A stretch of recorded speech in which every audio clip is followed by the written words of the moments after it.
Adjust it, so go up. One by one, screen by screen, the newest exhibit at the Royal BC Museum slowly takes shape. No, it's good. Okay. And soon these plain black panels are lit up with stunning, colorful images, all 100 of which will leave you in awe. These images are amazing. There's no doubt about it. There's some very emotional images in the shot, in the show.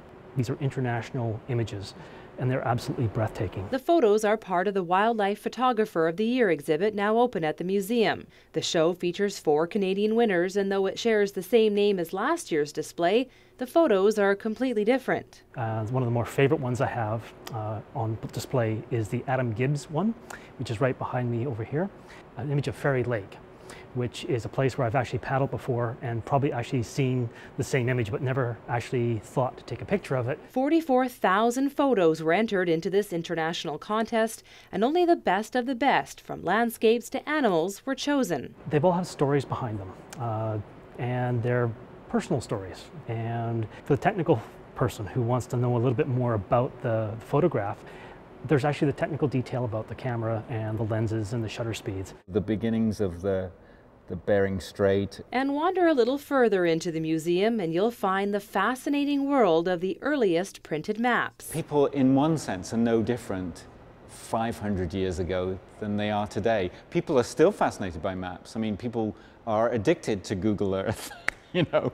Well, they were in their own way very intrigued by the world around them, although in a much more limited sense of knowledge 500 years ago. Most of the maps are from the 1500s to the 1700s, and it's so interesting to see how they progress and become more detailed as explorers learned more about the world. They're showing the beginnings of understanding the geographic globe, and as each explorer went back, out and back, and reported what they'd seen, the jigsaw puzzle started to get filled in, and you can see it filling in. Willis says the maps appeal to our sense of adventure because you can see the modern world slowly emerge. He knew something about Scandinavia and England and Europe. The maps are also works of art that have been around for a really long time. Printing a map, some of these maps was a difficult process, and you know, they didn't create 5 million of them. They created a few. And that they've survived through the centuries is really a miracle.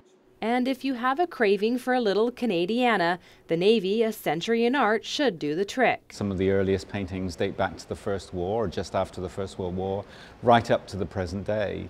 And they capture the Navy in all of its facets, whether it's peacekeeping or what life is like in the home base. The exhibition is on loan from the War Museum in Ottawa and is the most extensive collection of war art in the country. Willis says the display is powerful and captures moments of peace and war in a painting rather than a photo or a movie. To think that they were done in action, you know, actually in situ, these artists sketching away, you know, while the ship is pitching. Both the Navy, a century in art, and the first printed maps will be on display until January 27th, while the Wildlife Photographer of the Year will stick around until the 1st of April. In Victoria, I'm Nikki Ewanyshyn.